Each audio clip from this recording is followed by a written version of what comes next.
अस्सलाम वालेकुम जनाब, आज आपके साथ बहुत ही अमेजिंग वीडियो शेयर करने जा रही हूँ। इसको आपने कंप्लीट देखने हैं। आपके घर की जितनी भी पुरानी या नई चीज़ें हैं, ख़ास तौर पर जो बर्तन काले हो चुके हैं, उसको सफ़ेद करने के लिए बहुत ही अमेजिंग पाउडर बनाना बताऊँगी। घर की ये तमाम चीज़ें मौजूद होती हैं।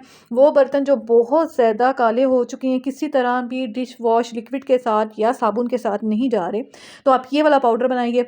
इंशाल्लाह आप देखेंगे जी आपके बर्तन चमक जाएँगे। इसके लिए सबसे पहले 1 बड़ा चम्मच आपने ले लेना है मीठे सोडे का। 1 चम्मच इसमें आपने ले लेना है डिटर्जेंट पाउडर, कोई भी आप जो सर्फ़ होती है कपड़े धोने वाली वो आप ले लोगे। उसके बाद जो थर्ड इंग्रीडिएंट आप इसमें लोगे वो आपने लेनी है आटे की भूसी। एक तो आटा होता है वो आपने बिल्कुल नहीं इसमें लेना है, एक आटे की होती है भूसी जो कि हम लोग आटा छानते वक़्त निकाल देते हैं, वही आपने इसमें 1 चम्मच ले लेनी है। उसके बाद जो अगला 1 चम्मच आप इसमें डालोगे टाटरी का। टाटरी काला को उतारने के लिए बहुत ही स्पेशल इंग्रीडिएंट है। वो बर्तन जो बहुत ज़्यादा काले या ख़राब हो चुके हुए हैं, तो आपने 1 चम्मच इसमें टाटरी भी शामिल कर देनी है। ये कुदरती तौर पे इसके जो जितने भी काले बर्तनों पे कालक जम गई है, इसको उतारने में बहुत ज़्यादा हेल्प करेगी। इसके बाद जो लास्ट इंग्रीडिएंट इसमें आपने हाफ़ टेबल स्पून नमक डाल देना है और इन तमाम चीज़ों को मिक्स करके रख लीजिए। और जब भी आपने काले बर्तन धोने हों तो उसको धोने के लिए आप इसको इस्तेमाल कर सकती हैं। तमाम चीज़ों को मैं मिक्स कर लूँगी। वीडियो के अगले हिस्से में चल के आपको एक मैं क्लीनर भी बनाना बताऊँगी, जिससे ना सिर्फ़ घर के जो चूल्हे हैं उनको भी आप साफ़ कर सकते हैं। घर के जो ग्रीसी जो हमारे मार्बल्स हो जाते हैं, ख़ास तौर पे किचन के जो कैबिनेट्स बहुत ज़्यादा ग्रीसी हो जाती हैं, वो सबको साफ़ करने के लिए हम जी क्या करेंगे कि हम आपको एक क्लीनर बनाना बताएँगे। बहुत ही अमेज़िंग क्लीनर मैं आपको बनाना बता रही हूँ। तो जी आपने वो भी सीख लेना है। ये देखें जी हमारा जो अभी का जो पाउडर है बर्तन चमकाने वाला है, बर्तनों को साफ़ करने के लिए, वो हम इसमें जी आपको मैं बता रही हूँ कि आप इस तरह बना के इसको सेव करके रख सकते हो। और जब भी आपके घर में जब भी आपको देखते हो कि कभी हमें लकड़ी में खाना बनाना पड़ जाता है, जब कभी सिलेंडर की गैस पे जो हमें खाना बनाना पड़ जाता है, तो वो बर्तनों को काला कर देता है। या भी कभी-कभार हमारे चूल्हों के अंदर इतनी ज़्यादा कालक आ रही होती है कि चूल्हा भी काला हो जाता है और बर्तन भी काले हो जाते हैं। आगे मैं आपको उसको चूल्हा साफ़ करने का तरीका बताऊँगी जो कि बहुत ज़्यादा बर्न हो चुका हुआ है, जल चुका हुआ है, तो उसको किस तरह साफ़ कर सकते हैं, तो वो भी मैं आपको दिखाती हूँ। यूट्यूब चैनल उम्मीद करते हैं सब लोग ठीक होंगे, जहाँ होंगे खैरियत से होंगे, अपने प्यारों के साथ खुश होंगे। आज मैं सकीन आपके साथ बहुत ही अमेजिंग वीडियो शेयर करने जा रही हूँ और बहुत ही अमेजिंग वीडियो को आपने कंप्लीट देखना है। So let's get start the video. Okay जी, स्टार्ट करते हैं आज की वीडियो को। अक्सर क्या होता है कि कोई चिकनाई वाला खाना या दूध ओवरफ्लो होकर बॉयल होकर जब चूल्हे पे इस तरह गिर जाता है और अगर उसको फ़ौरन से साफ़ ना किया जाए तो कुछ इस तरह से वो चूल्हे पर चिपक जाता है। क्योंकि मैंने आपके साथ वीडियो बनाकर शेयर करनी थी कि मुझे बहुत ज़्यादा कमेंट आ रहे थे कि चूल्हे पे जब अक्सर जब दूध गिर जाता है तो जल के साथ चिपक जाता है और चूल्हे पे प्रॉपर जी आंच नहीं आती है, चूल्हा अच्छी तरह साफ़ नहीं हो पाता है। तो आज मैं आपके साथ बहुत ही अमेजिंग टिप्स शेयर करने जा रही हूँ। देखिए हालांकि मैं इसको नाइफ़ के साथ साफ़ कर रही हूँ, लेकिन फिर भी इसके ऊपर जितनी भी ये चिकनाई जो दूध की है वो जम गई है और बहुत ज़्यादा हार्ड हो जाती है, जो कि आम क्लीनर या आम बर्तन धोने वाला जो हमारे पास लिक्विड होता है उससे बिल्कुल साफ़ नहीं होती है। तो आपने करना क्या है, सबसे पहले तो जो आप देख रहे थे मैंने आपको दिखा दिया कि मोटा मोटा प्रोसेस को कुरच लें। उसके बाद जी आपने क्लीनर बना लेना है जो कि होममेड है। इसके अंदर जी आपने ले लेना है 1 बड़ा चम्मच आप ले लोगे कपड़े धोने वाला सोडा और उसमें आपने शामिल कर देना है सिरका। ठीक है जी, इसमें हम सिरका शामिल कर देंगे। सिरका मैंने इसमें 2 बड़े चम्मच शामिल कर दिए। उसके बाद आपको इसमें जो थर्ड इंग्रीडिएंट चाहिए होगा वो है डिटर्जेंट पाउडर जो सर्फ़ होती है, वो हम इसमें 1 चम्मच शामिल कर देंगे। अगर बहुत ज़्यादा गंदा है तो जी आपने क्या करना है कि चीज़ों की क्वांटिटी को डबल कर लेना है। अच्छा, इस लिक्विड को बनाने के लिए जो हमें चीज़ चाहिए होगी जिसमें हमें लिक्विड रेडी करेंगे, तो उसमें हमें चाहिए होगा गर्म पानी। इसके लिए आपको गर्म पानी ही चाहिए होगा। मैंने गर्म पानी ले लिया अकॉर्डिंग टू माय चूल्हा साइज़ कि उसका जी कितना साइज़ है। ठीक है जी, अब हमने क्या करना है कि इसके ऊपर ये जो पानी है गर्म वाला हमने इस पे डाल देना है बड़ी एहतियात के साथ और इसको छोड़ देना है 15 से 20 मिनट के लिए या आधे घंटे के लिए छोड़ दें अगर बहुत ज़्यादा डर्टी हो चुका है। ठीक है जी, अब हम क्या करेंगे कि अब हम इसको छोड़ देंगे और 15 से 20 मिनट के बाद मैं आपको दिखाती हूँ कि आपने इसको किस तरह साफ़ करना है। ओके, जैसे 15 से 20 मिनट हो जाएँ तो उसके बाद आपको बर्तन धोने वाली जाली आप इसमें स्क्रबर नहीं लेंगी जिसके साथ फ़ोम लगा होता है, आपने बर्तन धोने वाली जाली ही लेनी है, ठीक है जी। और उसके साथ आप देख रहे हो कि हमने क्या करना है कि इसको जी हमने साफ़ कर लेना है कुछ इस तरह से। थोड़ा-थोड़ा सा आप ऊपर गर्म पानी डालते हैं, ज़्यादा पानी आपने नहीं डालना, बस थोड़ा-सा आप पानी देखा आपने वीडियो के अंदर मैंने आपको दिखाया है कि मैंने तकरीबन 2 ग्लास या 1 बड़ा ग्लास पानी का आप ले लें और इसमें डाल दें ये क्लीनर बनाकर, उसके बाद इसको छोड़ दें 15 से 20 मिनट के लिए। उसके बाद जी बर्तन धोने वाली जाली के साथ आपने इसको रब कर लेना है। अच्छा, बहुत जल्दी इसकी जो मैल है, इस पे जितनी भी चिकनाई चाहे घी की हो, सालन की हो, दूध की हो, चाय की हो, जो कि जम जाती है, फँस जाती है, चूल्हे पर जलकर चिपक जाती है और चूल्हा बहुत ज़्यादा डर्टी हो जाता है, जो कि आम जैसे कि मैंने आपको बताया है कि साबुन के साथ या लिक्विड के साथ बिल्कुल साफ़ नहीं होता है। तो अक्सर कभी हो जाता है कि हम कभी मसरूफ़ हो जाते हैं या फिर कुछ इस तरह जी हमें कोई काम पड़ जाता है कि जो चूल्हा वगैरह होता है वो हम फ़ौरन साफ़ नहीं कर पाते। अक्सर होता है कि दावतें वगैरह हम घर में करते हैं तो ख़ास तौर पे जो चूल्हा है वो बहुत ज़्यादा गंदा हो जाता है। अच्छा, अब आपने क्या करना है, इसके ऊपर आप देख रहे हो कि मैंने एक दफ़ा जी अच्छी तरह मैंने इसको कूच लिया था, साफ़ कर लिया था। बहुत ज़्यादा एफ़र्ट, बहुत ज़्यादा मेहनत नहीं लगी क्योंकि हमने इस पे जो क्लीनर डाला है वो बहुत ही इफ़ेक्टिव है। अब देखिए जी मैंने थोड़ा-सा गर्म पानी लिया। अच्छा, गर्म पानी के साथ ही आपने इसको साफ़ करना है। हाथों पे कोई ग्लव्स वगैरह पहन लें तो ज़्यादा बेटर रहेगा। अच्छा, अब जो इसका एक्स्ट्रा पानी है वो हम उतार देंगे। इसके बाद मैं इसको प्रॉपर साफ़ करूँगी। उसके बाद मैं आपको दिखाती हूँ जहाँ पे भी अगर थोड़ी बहुत मैल लगी हुई रहेगी या चिकनाई या ग्रीस वगैरह जो लग जाती है, जो कि उतारना बहुत ज़्यादा मुश्किल हो जाता है, तो वो उसको भी उतारने का तरीका मैं आपको साथ-साथ दिखा रही हूँ। अभी आप देख रहे हैं कि जो दोनों साइडें हैं चूल्हे की वो बिल्कुल चमक चुकी हैं। एक ही साइड है जो कि थोड़ी-सी हमें लग रहा है कि अभी भी डार्क है। इसको भी मैं इसी तरह जी अगेन उसी बर्तन धोने वाली जाली या फिर बर्तन धोने वाला जो हमारे पास तारें होती हैं उसके साथ हम इसको रगड़ लेंगे और उसके बाद मैं साफ़ करके आपको फाइनल दिखाती हूँ। और वीडियो के अगले हिस्से में मैं आपको इसकी बर्नर की डीप क्लीनिंग करना बताऊँगी। अगर जी इसका जो बर्नर है उसमें अगर दूध बॉयल करते वक़्त, खाना बनाते वक़्त चिकनाई वगैरह जो फँस जाती है जिसकी वजह से चूल्हे में प्रॉपर गैस नहीं आती। अगर रोटी बनानी हो तो बहुत ज़्यादा देर हो जाती है।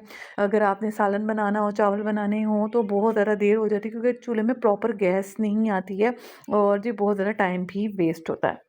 चलिए, एक दफ़ा उसको मैंने धो लिया था, उसके बाद मैं इसको देख ली कि कहाँ-कहाँ से अगर थोड़ा बहुत गंदा रह गया है, तो वहाँ से भी हमने इसको अच्छी तरह साफ़ कर लिया। आप देख सकते हैं कि कितनी बुरी तरह जो वीडियो के स्टार्ट में मैंने आपको दिखाया था कि चीज़ें जल के चिपक गई हुई थी, ऊपर ग्रीस बहुत ज़्यादा हो चुकी थी। आप देख रहे हैं कि माशाल्लाह से बिना कोई लंबी-चौड़ी मेहनत किए या बहुत महँगा क्लीनर लाए भी आप, ये जो ग्रीस वाले चूल्हे होते हैं, जिनको साफ़ करना का काम हम पेंडिंग में ही रखते हैं कि इतनी मेहनत जी कौन करे, तो आप आसानी से कर सकते हैं। अच्छा जी, अब मैं आपको बता देती हूँ जो इसका बर्नर है जो कि बेसिकली मसला करता है खाना पकाते वक़्त और उसमें प्रॉपर गैस नहीं आती है।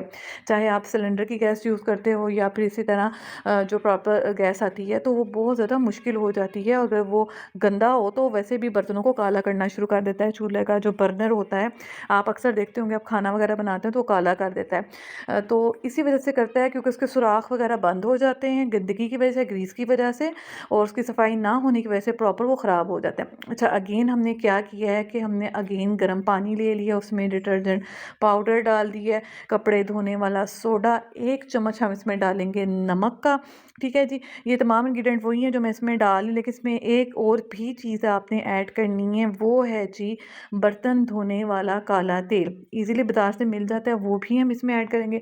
अभी मैंने इसमें ऐड किया है डिटर्जेंट पाउडर, देन मैंने इसमें ऐड किया है जी नमक 1 चम्मच। और नमक आपको पता है कि चिकनाई वाली जो चीज़ें होती हैं उसको नरम करता है और बहुत जल्दी काम करता है। इसके बाद मैं इसमें डाल रही हूँ कपड़े धोने वाला सोडा।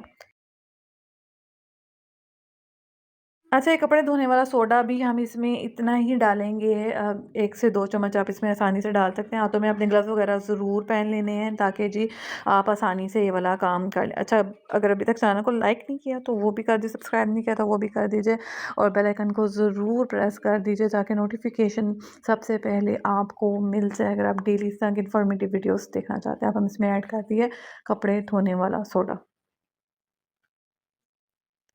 अक्सर आपने देखा होगा कपड़ों पे चाहे इंक वगैरह के बहुत गहरे दाग लग जाते हैं, तो उसके लिए हम स्पेशली यूज़ करते हैं जी कपड़े धोने वाला सोडा, क्योंकि वो बिना किसी मेहनत के इजीली जो दाग धब्बे होते हैं उनको आसानी से निकाल देते हैं। इसी तरह जी अगर आप चाहते हैं कि डीप क्लीनिंग हो जाए चीज़ों की, तो आपने ये वाली जो चीज़ें मैं आपको बता रही हूँ होममेड क्लीनर बनाना, इससे आप यूज़ करेंगे इंशाल्लाह आपके चूल्हे चमक जाएंगे, बर्नर बिल्कुल प्रॉपर में जी आंच आएगी और आप खाना भी जल्दी जल्दी बना लेंगी और बहुत ही आसानी हो जाएगी आप लोगों के लिए। अब जो अगली चीज़ है, जो कि लास्ट चीज़ मैं इसमें शामिल कर रही हूँ, वो है जी बर्तन धोने वाला काला तेल। अच्छा, इसको डालने से क्या होगा, ये एक तो झाग फ़ोम बहुत ज़्यादा बनाएगा, दूसरा ये लाइट वेट हो जाएगा और इसका असर बहुत ज़्यादा स्ट्रॉन्ग हो जाएगा एज़ कम्पेयर टू अगर आप देखते हो कि हम बाज़ार से जो क्लीनर लेके आते हैं वो बहुत जल्दी काम करते हैं। तो जी ये उस क्लीनर से भी बहुत अच्छा काम करेगा, बहुत पावरफुल काम करेगा। आपने इसको बनाकर यूज़ करना है, अपना फीडबैक ज़रूर मुझे देना है, कमेंट बॉक्स में ज़रूर बताना है। मेरे वीडियोज़ को देखते हैं, पसंद करते हैं, लाइक करते हैं, शेयर करते हैं, उसके लिए thank you so much. Okay ji. अब आपने क्या करना है इसमें, जैसे कि मैंने आपको बताया था कि जो चूल्हे का बर्नर है, उसको आपने डिप करके छोड़ देना है। अच्छा, इसके सुराखों को साफ़ करने के लिए आपको एक चाहिए होगी टूथपिक। आपने एक टूथपिक लेनी है। टूथपिक के साथ जी आपने इसके जो सुराख हैं उसको अच्छी तरह साफ़ कर लेना है। अच्छा, इसके सुराखों में से मैल निकालने के लिए इसी तरह की नोकदार चीज़ आपने लेनी है, जैसे टूथपिक वगैरह होती हैं। ये बहुत ज़्यादा जी आसानी से चीज़ों को साफ़ कर देती हैं। उसके बाद अगेन बर्तन धोने वाली जो जाली है हमने वो ले लिया, उसके साथ हम इसको कुरच के साफ़ कर लेंगे। वैसे तो बज़ाहिर ये साफ़ ही लग रहा है, बट जो छोटे-छोटे खाने के ज़रात होते हैं वो इसमें फँस जाते हैं। खाना बनाते वक़्त हम नोटिस नहीं करते, लेकिन चीज़ें गिरती रहती हैं चूल्हे पे और फिर उसके बाद क्या होता है कि वो चूल्हे को इतना ज़्यादा डर्टी कर देती हैं और चूल्हे के जो सुराख हैं ख़ास तौर पर बर्नर के, उसको बंद कर देती हैं, जिसकी वजह से हमारे लिए बहुत ज़्यादा मुश्किल हो जाता है खाना वग़ैरह बनाना। ओके जी, अब आप देख रहे हैं कि मैंने एक दफ़ा इसके अंदर से जितनी मैल कुचैल थी उसको कुरच के निकाल ली, इसको मैं धो कर ले आई हूँ। मैं अब आपको दिखा रही हूँ कि अभी भी इसमें जो मैल है वो फँसी हुई है। अगेन हम इसके अंदर टूथपिक के साथ या टूथब्रश के साथ, दोनों ही आप यूज़ करते रहते हैं। वीडियो के नेक्स्ट से मैं आपको दिखाऊँगी, जो बाकी बर्नर है वो मैं टूथब्रश के साथ धो रही हूँ। और इसी तरह जी आप टूथपिक के साथ भी इनको साफ़ कर सकते हैं।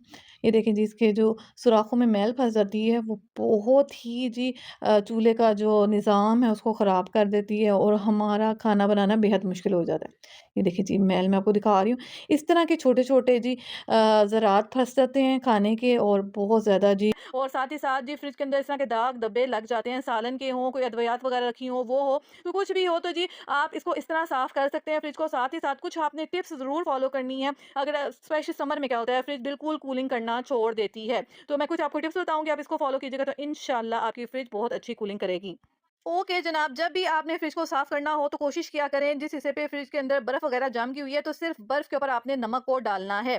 तो नमक को बर्फ के ऊपर डालने से क्या होता है, बर्फ जल्दी पिघल जाती है और फ्रिज की जो अच्छी तरह बर्फ होती है वो उतर जाती है। अच्छा, कुछ टिप्स मैंने आपको बतानी है। इस तरह का जी ऊपर इसके साथ ऑटोमेटिकली उन्होंने पिन दी होती है। इस पिन के साथ आपने फ्रिज का जो नीचे वाला सुराख होता है, नीचे वाले हिस्से को साफ करने के लिए मैं आपको बता रही हूँ। वहाँ पे अक्सर क्या होता है, हम खाने पीने की चीजें, सब्जियां, कुछ भी ऐसी चीजें रख देते हैं तो हमें बेहतियाती में पता ही नहीं चलता कि सुराख में, जो कि मैंने अभी आपको दिखाया है, तो इसमें कुछ ना कुछ फँस जाता है। तो आपने क्या करना है, इसके साथ उन्होंने खुद ही पिन दी होती है, फ्रिज जब हम लेने जाते हैं, तो वही पिन आपने इसके नीचे वाले सुराख में, इधर यहाँ पे बिल्कुल एक सुराख होता है, जैसे कि मैं आपको दिखा भी रही हूँ साफ करके यहाँ से। तो आप इस सुराख में इस पिन को ज़रूर डाल के चेक करना है, यहाँ पे कोई चीज़ तो नहीं अटकी हुई, जिसकी वजह से पानी रुक रहा हो और फ्रिज की प्रॉपर कूलिंग ना आ रही हो। तो फ्रिज की सफाई रखना भी बेहद ज़रूरी होता है। अगर यहाँ सुराख में कुछ भी फँसा हुआ है, तो आपने पहले इसको यहाँ से चेक कर लेना है। इसके अलावा कुछ इसकी एहतियाती तदाबीर फ्रिज के साथ ही एक वो देते हैं जी, एक पम्फलेट सा, उसके ऊपर उन्होंने सब कुछ लिखा होता है कि, तो अगर आप वही टिप्स फॉलो कर लो तो आप देखेंगे आपकी फ्रिज कभी खराब होगा ही नहीं। अच्छा, सबसे पहले आपको कोशिश करनी चाहिए कि फ्रिज को आपको कम से कम दीवार से इसका जो फासला होना चाहिए 6 इंच होना चाहिए।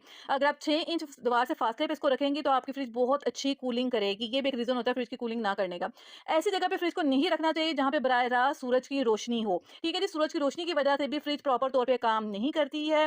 अगर फ्रिज के अंदर जमी हुई बर्फ को आप लोग देखें तो आप कोशिश करें कि इसको थर्मोस्टेट पोजीशन को कम कर दें। ठीक है जी, ताकि जी जो फ्रिज के अंदर जो बर्फ़ है वो जल्दी पिघल जाए। अच्छा जी, खाने-पीने के मशरूबात जो होते हैं, अक्सर क्या होता है हम गरम-गरम खाना या फिर कोई गरम मशरूबात भी फ्रिज में रख देते हैं, जिसकी वजह से फ्रिज का जो दर्जा हरारत है तो बरकरार नहीं रहता है। तो कोशिश क्या करें, खाने-पीने और मशरूबात को कमरे के दर्जा हरारत पे पहले ठंडा कर लें, उसके बाद ही आपने इसको फ्रिज में रखना है। रेफ्रिजरेटर को जी आपने इसके दरवाजे को बार-बार नहीं खोलना है। अगर एक दफ़ा फ्रिज के दरवाजे को आप खोल लें, तो कोशिश किया करें कि अगर आपका फ्रिज ऑटोमेटिकली लॉक हो जाता है, तो उसको 2 से 3 मिनट के बाद ही खोलें तो ज़्यादा बेहतर रहेगा, क्योंकि इसके अंदर एयर लॉक होने की वजह से ये थोड़ी देर के लिए लॉक हो जाता है। अगर आपका फ्रिज का जो प्रोडक्ट है वो इन्वर्टर है, तो इसमें वोल्टेज स्टेबलाइजर की ज़रूरत नहीं होती है। अक्सर क्या होता है, लाइट जाती है, तो क्या होता है कि 1-2 मिनट के लिए लाइट जाती है और हम क्या करते हैं कि फ्रिज के प्लग को नहीं निकालते हैं, फ्रिज को बंद नहीं करते हैं। तो जब भी लाइट जाया करे तो अपने फ्रिज के बटन को बंद कर दिया करें, क्योंकि लाइट जब वापस आती है, अगर 1-2 मिनट के लिए फ्रिज के आप देखते हो कि लाइट चली गई है, तो आपने फ़ौरन से जी आपने अपने फ्रिज को बंद कर देना है, क्योंकि जैसे लाइट वापस आती है तो प्रॉपर तौर पे फ्रिज बंद नहीं हुई होती है। वो उन्हीं पैरों पे जी क्या होता है, लाइट आ जाती है, तो फ्रिज को एकदम से दोबारा से उन्हीं तेज़ी से ऑन होना पड़ता है, तो उसकी वजह से भी फ्रिज खराब हो जाती है। एक और रीज़न ये भी है कि आपके जो फ्रिज के रबड़ हैं वो आपने ज़रूर चेक कर लेने हैं। अगर आपके फ्रिज के रबड़ उसमें से कहीं फूला हुआ है फ्रिज का रबड़, या फिर आपका फ्रिज का रबड़ कहीं से लीक कर रहा है, तो क्या होता है, आपके फ्रिज का कंप्रेसर मुसलसल काम करता रहता है, जिसकी वजह से क्या होता है कि फ्रिज को बहुत ज़्यादा लोड पड़ जाता है। एक तो बिजली का बिल बहुत ज़्यादा आता है, सेकंड थिंग ये कि फ्रिज काम करना छोड़ देती है, उसकी कूलिंग बरकरार नहीं रहती है, तो इसके फ्रिज के डोर को लॉक करना भी बेहद ज़रूरी है। ये तमाम चीज़ें आप चेक कर लें। अगर आपके फ्रिज के अंदर ये तमाम चीज़ें ठीक हैं, आपने दीवार से भी इसका मुनासिब फासला रखा, इसको धूप में नहीं रखा, गरम-गरम चीज़ें आप फ्रिज के अंदर नहीं रखते हैं। साथ ही साथ आप क्या करते हैं कि फ्रिज अगर एक दफ़ा बंद हो गई है तो उसको दोबारा एकदम से नहीं खोलते हैं, लाइट जाती है तो भी अगर आप अपने फ्रिज का ध्यान रखते हैं, उसके बटन को ऑफ कर देते हैं, तो एक और रीज़न भी हो सकता है आपके फ्रिज की कूलिंग ना करने का, और वो रीज़न है कि जी आपके फ्रिज के अंदर जो गैस है वो खत्म हो चुकी है। अक्सर क्या होता है, फ्रिज की जब गैस खत्म हो जाती है तो फ्रिज की सिर्फ ऊपर वाला हिस्सा ही कूलिंग करता है, और बहुत सारा जी ये गर्मियों में मसला फेस करना पड़ता है कि फ्रिज के ऊपर वाला हिस्सा फिर थोड़ी उसमें कूलिंग रह जाती है, बट जो नीचे वाला हिस्सा होता है वो बिल्कुल कूलिंग करना छोड़ देता है। वो यही रीज़न होता है। हम समझते हैं कि फ्रिज का पाइप खराब है, या फिर फ्रिज गर्मी की वजह से काम नहीं कर रही है, तो अक्सर क्या होता है कि फ्रिज के अंदर जो उसकी गैस होती है वो भी खत्म हो गई होती है। तो ये ज़रूर चेक करवा लें, किसी फ्रिज वाले से आप पता करवा लें, तो आपको बता देगा कि आपके फ्रिज के अंदर गैस मौजूद है या नहीं है। एक और चीज़ भी मैं आपके साथ यहाँ पे शेयर करती जाऊँ, फ्रिज की साफ-सफाई रखना तो बहुत ज़्यादा ज़रूरी है। फ्रिज को ज़्यादा ओवर क्राउडेड भी नहीं करना चाहिए। अगर आप बहुत ढेर सारी चीज़ें भी फ्रिज में रख दोगे एक साथ, तो भी क्या होता है कि चीज़ें प्रॉपर तौर पे ठंडी नहीं होती हैं। फ्रिज के अंदर भी थोड़ी स्पेस रखनी चाहिए। ठीक है, चीज़ों को मुनासिब फासले के साथ रखना चाहिए, ताकि जो फ्रिज के अंदर चीज़ें हैं वो जल्दी भी ठंडी हो जाएँ, और साथ ही साथ फ्रिज को ज़्यादा पावर ना लगानी पड़े। जैसे ज़्यादा पावर लगाती है तो फिर ज़्यादा बिजली भी खर्च होती है और बिल भी ज़्यादा आता है। एक और चीज़ भी यहाँ पे मैं आपके साथ शेयर कर दूँ फ्रिज को ही लेके, फ्रिज का जी टेम्परेचर मौसम के हिसाब से सेट करना चाहिए।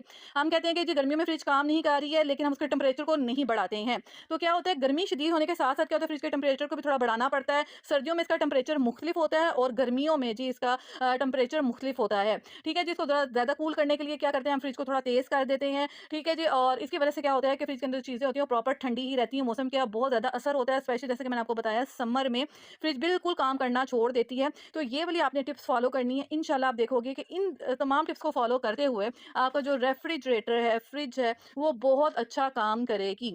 और आपने क्या करना है कि अपनी फ्रिज के अंदर जो जमी हुई बर्फ़ होती है उसको उतारने के लिए कभी भी कोई नोकदार चीज़ इस्तेमाल नहीं करनी है। अक्सर क्या होता है, हमारे घरों में होता है कि हम फटाफट जी फ्रिज को साफ़ कर लें और कोई भी नोकदार चीज़ इस्तेमाल कर लेते हैं। ऐसा कभी भी नहीं करना चाहिए। थोड़ा-सा आपने सब्र कर लेना है, थोड़ा-सा आपने कोशिश करनी है कि फ्रिज का जो पहले तो आप प्लग उतार दीजिए, स्विच उतार दीजिए, इसको थोड़ी देर के दरवाज़े को खोल दें, ताकि जी जो फ्रिज है उसकी बर्फ़ खुद ब खुद नरम हो जाए। अगर बर्फ़ नरम नहीं हो रही तो बर्फ़ के ऊपर, ठीक है जी, फ्रिज के ऊपर नहीं बल्कि बर्फ़ के ऊपर आपने थोड़ा-सा नमक स्प्रिंकल कर देना है। नमक डालने से भी फ्रिज बहुत जल्दी साफ़ हो जाती है अगर उसमें बर्फ़ जमी हुई है।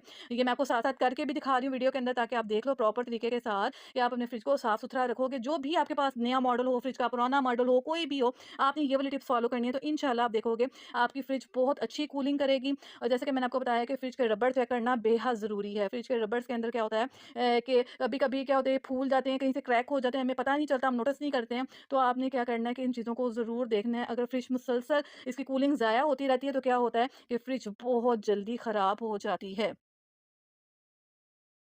तो कोशिश करें जो टिप्स मैं आपको बता रही हूँ फ्रिज को लेकर आपने तमाम जी चीज़ें चेक भी कर लेनी है और साथ ही साथ अपने फ्रिज को अच्छी तरह साफ़ भी कर लेना है। ये तमाम टिप्स आपके बहुत ज़्यादा काम आएँगी। आप अपने फ्रेंड एंड फैमिलीज़ में इसको ज़रूर शेयर करना है। अच्छा कुछ लोग क्या करते हैं धोने के बाद जस्ट लाइक मी कि जी हम इसमें शीट्स डाल देते हैं। कुछ लोग नहीं डालते हैं, ये आप पे डिपेंड करता है, आप डालना चाहो तो डाल सकते हो। अच्छा हमारा तो काफ़ी अच्छा एक्सपीरियंस रहा है। काफ़ी अरसे से हम क्या करते हैं फ्रिज को धोने के बाद इसके अंदर शीट्स डाल देते हैं। तो इतना कोई ख़ास फ़र्क नहीं पड़ता। लेकिन कुछ लोगों को लगता है कि शायद शीट्स डालने की वज़ह से भी फ्रिज प्रॉपर तौर पे कूलिंग वग़ैरह नहीं करती है। तो ये आप पे डिपेंड करता है, अगर आप शीट्स डालना चाहो तो डाल भी सकते हो, अगर नहीं डालना चाहते तो ये आप पे डिपेंड करता है। तो एक दफ़ा क्या होता है कि फ्रिज को प्रॉपर तरीके से साफ़ कर लिया जाए तो उसमें शीट्स वगैरह डालेंगे, सालन वगैरह गिर जाए तो बार-बार उसको साफ़ नहीं करना पड़ता। आप शीट्स को धोकर दोबारा फ्रिज के अंदर लगा सकते हो, कुछ इस तरह से जैसा कि आप वीडियो में देख रहे हो। लेकिन जैसे कि मैंने आपको बताया अच्छा, इसके अलावा एक और भी मामूली सी टिप आप लोगों के साथ शेयर कर देती हूँ। जब भी आपको लगे कि आपकी फ्रिज अच्छी तरह कूलिंग नहीं कर रही, तो आपने क्या करना है कि जिस तरह फ्रिज के डोर में एक इस तरह से आप पेपर रख लीजिए, कोई भी कॉपी का पेपर ले लो। उसके बाद आपने देखना कि अगर वो इसके अंदर अच्छी तरह से जो आप देख रहे हो पेपर को मैंने निकाल लिया तो इस तरह नहीं निकल पा रहा है, तो थोड़ा-सा जी ज़ोर लगा के निकालना पड़ रहा है। तो इट्स मीन कि जो फ्रिज के साथ जो रबड़ लगी होती है, वो बिल्कुल ठीक है। अगर वो लूज़ होगी तो फ़ौरन से निकल आएगा और साथ ही साथ क्या होगा कि जो आपकी फ्रिज की कूलिंग है, वो ज़ाया होती रहेगी, बिजली भी ज़ाया होती रहेगी इसी तरह आपकी। तो ये मामूली टिप्स हैं जिनको आपने फ़ॉलो कर लेना है। इंशाल्लाह आप देखोगे आपकी फ्रिज भी अच्छी कूलिंग करेगी, बिजली का बिल भी कम आएगा और साथ ही साथ जो अगर आपकी फ्रिज में कोई भी अगर आपको लगा इसमें से एक भी कोई मसला है, तो उस मसले को आप इस वीडियो को देख के फ़ौरन हल कर सकते हैं। क्योंकि गर्मियों में फ्रिज का बेइंतहा इस्तेमाल होता है, तो जी आप इसे अपनी फ्रिज को पहले से चेक कर लीजिए और पूरी गर्मियाँ जी आप अपने फ्रिज का जो ठंडा पानी है चीज़ों को ठंडा करने के लिए तो आपकी फ्रिज की कूलिंग बहुत ज़्यादा अच्छी करेगी, बस आपने ये वाली टिप्स नोट कर लेनी है। अच्छा एक और टिप भी मैं आपको बता दूँ साथ-साथ कि जब भी हम गर्मी में ख़ास तौर पे बहुत ज़्यादा फ्रिज का इस्तेमाल बढ़ जाता है, तो हम बार-बार फ्रिज में बर्फ़ लगाते हैं, तो बर्फ़ इस तरह जम भी जाती है फ्रीज़र के अंदर। तो जो फ्रीज़र के अंदर जो चीज़ें होती हैं वो फँस जाती हैं, तो आपने क्या करना है कि जब भी आप फ्रीज़र अच्छी तरह साफ़ कर लें, क्योंकि सफाई भी बार-बार होती है, तो आपने इसमें थोड़ा-सा नमक इस तरह स्प्रिंकल कर देना है, हाथ से मत डालिएगा वरना बहुत ज़्यादा नमक डल जाएगा। आप छलनी में डाल के इस तरह के नमक को इस तरह पूरा स्प्रेड कर देना है फ्रीज़र के अंदर। तो इस तरह क्या होगा जो एक बर्फ़ जम जाती है बहुत ज़्यादा जिसके अंदर बर्फ़ लगाते हैं इस बर्तन में, तो वो बहुत ज़्यादा इसके अंदर चिपकेगा नहीं। तो उम्मीद करती हूँ आज की वीडियो आज की टिप्स आपके बहुत ज़्यादा काम आएँगी। वीडियो ज़रा सी भी अच्छी लगे तो लाइक, शेयर और सब्सक्राइब ज़रूर कीजिएगा। अल्लाह हाफ़िज़।